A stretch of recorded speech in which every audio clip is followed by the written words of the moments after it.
MEC for Health and Wellness, Nomantu Nkomo-Ralehoko, will today be visiting the Gauteng Emergency Medical Service Operations Center. This is in Midrand to evaluate the effectiveness of medical emergency responses implemented since the start of the festive season.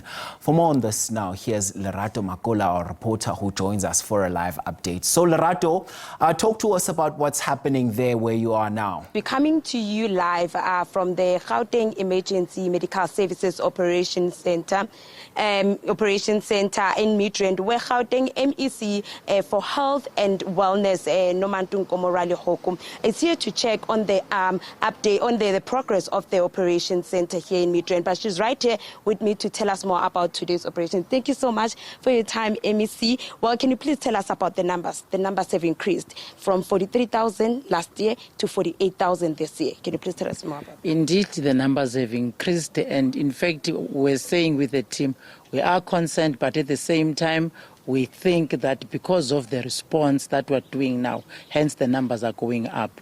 But then it needs us to immediately now make sure that all these people that are calling us, we respond on time, but we attend to them, including the referral systems.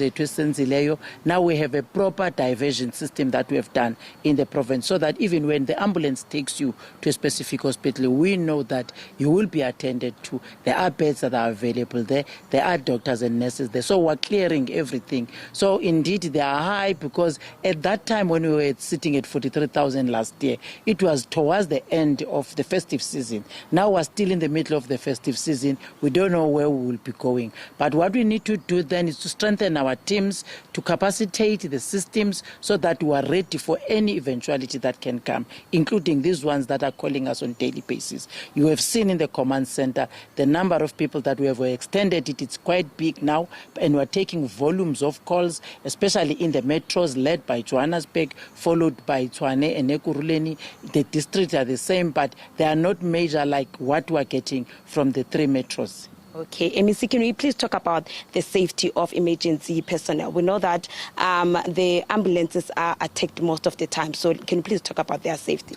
We're protecting our teams now. We have even some of the measures that we have done, that immediately from them they have the radios that they are having, including the button that they can press, so that they are able to be attended to immediately when there is any eventuality that comes. You remember there are quite a number of cases, especially in Tshwane, of some of our guys that were attacked there on duty, which is sad. And we want to appeal to the communities. When you see an ambulance, you must see that you see somebody that is going to help you. We have even bought 21 intensive care ambulances. As you can see, this one, this is an ICU ambulance itself. So when they get on site, they are readily available to assist any person, whether it's a person that is pregnant, a person that is about to die, or a person that has been gunshot. So we are equipping them, but we want to protect them so that those things, they do them freely. So that's why we are monitoring any movement of the ambulance. We have seen even in the command center that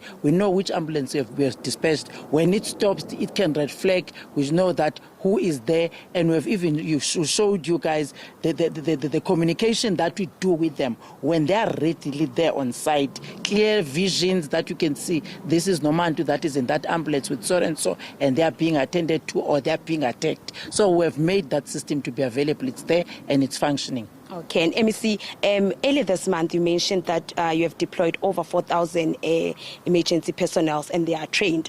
And I want to know about the campaigns. Do you have any campaigns for mental health issues during this festive season? We do. We even have a doctor on site. We have a GSET, which we have just designed it for them. There is counseling. There is a medical room, in fact, that you find in that ambulance, that they are getting counseling. But again, we have the chaplaincy that we have been training in the province, so that they are able to assist some of our EMS guys, not only EMS, including the forensic guys, including some of our staff, by the way. But the priority is these ones that have been attacked, indeed, because quite a number of incidents have been happening. And the bad thing is that the equipment that is inside, that people take when they attack them, they take their cell phones, they beat them up, but they take the equipment again. And you've seen the expensive equipment that we have in the ambulances that we have bought in the province. So we need really to protect our service services. But we want to appeal to the communities out there. Please don't kill the people that are supposed to help you. These are the angels, as we call them, the green angels. By the way, I'm wearing this not for a fashion. I'm part of that team that have been trained on EMS, and I'm still trying to study because we have Libone College, because we want to show our children that if you are trained on emergency services, in the meantime that the doctor is not there, you are there to assist. There are quite a number of incidents when people that we have trained, some of them were busy assisting people in my presence, and I was happy because I will ask them after that, no mama, remember I'm the one that you trained in that crash, I call them crash courses, in that crash course, and we arrange them now to get bursaries to be able to get into the school, those that are interested in these courses, especially on the EMS. Okay, thank you so much for your time, MEC. Thank you for having me. Well, that was Gauteng MEC for Health and Wellness, Nomantu Nkomo-Ralehoko. Well, we know that the numbers have increased now from 43,000 in 2023 to 48,000, but the department is ready to respond to the high pressure during this festive season.